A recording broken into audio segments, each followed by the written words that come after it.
బెండకాయ ఫ్రై ఎలా చేయాలో చూపిస్తాను. వెల్కమ్ టు అమ్మమ్మ చేతి వంట.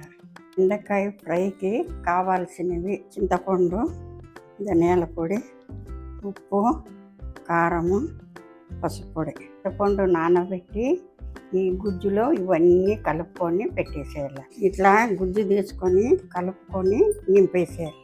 ఈ గుజ్జుని తీసుకొని ఇందులో నింపాల. ఇలా ఇవన్నీ నింపి పెట్టుకున్నా.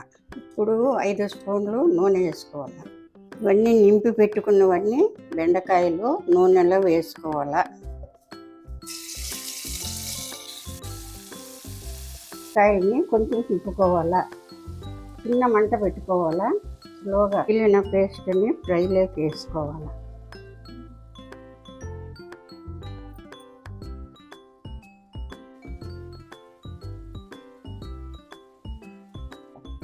దీన్ని బాగా సిమ్లో పెట్టి ఉడికించుకోవాలి.